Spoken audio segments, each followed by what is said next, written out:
রান্নার মধ্যে যা যা ইনগ্রেডিয়েন্টস ব্যবহার করছি সব কিছুই আস্ত দিয়ে দিলাম। তো এই রান্না সম্পর্কে কিন্তু আমার কোনো ধরনের আইডিয়া নাই, আমি এটা প্রথমবারের মতোই করলাম, জানি না আদৌ খেতে কীরকম হবে। যাওয়া যাক রেসিপির দিকে। হ্যালো এভরিওয়ান, আসসালামু আলাইকুম, ওয়েলকাম টু রুবিস কিচেন। তো আমি রান্নার জন্য এখানে মুরগির কিছু হাত পা নিয়ে নিলাম, ছোটো ছোটো করে কেটেই নিলাম।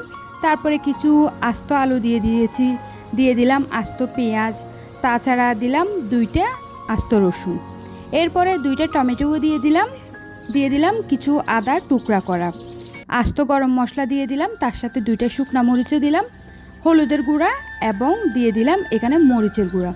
আমি হলুদ মরিচ এগুলো খুবই কম ইউজ করতেছি বললেই চলে। দিয়ে দিলাম এখানে মাংসের মশলা, আমি বাড়তি আর কোনো মশলাই দিলাম না, শুধুমাত্র মাংসের মশলার ওটাই দিলাম।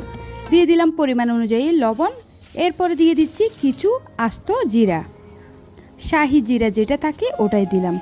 দিয়ে দিলাম পরিমাণ অনুযায়ী তেল, এরপরে ডেকে আমি এর মধ্যেই চুলার মধ্যে বসিয়ে দিব। প্রায় 20 মিনিট মতো আমি এই অবস্থাতেই রেখে দিব। 20 মিনিট পরে আমার রান্নার ঠিক এই অবস্থা। তো এই পর্যায়ে এসে আমি একটু নেড়ে চেড়ে দিব যেন নিচে দিয়ে লেগে না যায়। আমার রান্নাটা আসলে কীরকম হবে, দুপুরে কি আমি আদৌ ভাত খেতে পারবো সেটা সম্পর্কে আমার কোনো ধারণাই নেই, কারণ এটা কি রান্না করতেছে আমি নিজেও জানি না। সবাই পেশোয়ারি বিফ ওটা রান্না করতেছে, তবে আমার এত সাহস নাই এটা আদৌ কীরকম হবে। একে তো মাংসের এত দাম, তার মধ্যে মাংস যদি কেউ না খায় তাহলে ফেলে দিতে হবে, এই কথা ভেবে আমি পেশোয়ারি বিফ ওটা টোটালি রান্না করি না।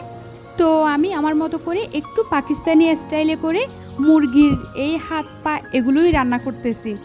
আর মাংসটা যখন প্রায় কষানো হয়ে যাবে এই পর্যায়ে অল্প পরিমাণের করে আমি জলের পানি দিয়ে দিলাম, তারপরে দিয়ে নেড়ে ছেড়ে আমি ডেকে আবারও রান্না করতে বসিয়ে দিব। পানিটা দিলাম তার কারণ হলো আলুটাও একটু সিদ্ধ হওয়ার জন্য আমার সময় দিতে হবে, এটার জন্যই। তো যখন রান্না শেষের দিকে আমি একটু ধনেপাতা দিয়ে দিলাম, একেবারে লম্বা লম্বা করে দিয়ে দিলাম। ধনেপাতাটা দেওয়া শেষে আমি একটু নেড়ে চেড়ে এরপরে ডেকে আরও 2 মিনিট মতো রান্না করব, যেন মাংসের মধ্যে এই ধনেপাতার ফ্লেভারটা অ্যাড হয়। তো 2 মিনিট পরে আমার রান্নার ঠিক এটাই হচ্ছে ফাইনাল লুক। যাওয়া যাক এখন একটু টেস্ট করি। আমি এখন একেবারে খুবই এক্সাইটেড বললেই চলে, রান্নার কালার দেখে কিন্তু মোটামুটি খুবই সুন্দর লাগছে। তো আমি খাওয়ার জন্য যখন বসলাম আমি তো কে বলতেছিলাম রান্নাটা এতটা মজা হয়েছে কি বলবো, একেবারে প্রকাশ করে বোঝানো যাবে না। সব কিছুই খুবই পারফেক্টভাবে কুক হয়ে গেছিলো, দেখতে পারতেছেন রসুনটাও একেবারেই গলে গেছে, তার সাথে আলু পেঁয়াজ যা যা ছিল। যাই হোক, রান্না ভালো লাগলে অবশ্যই লাইক কমেন্ট করবেন।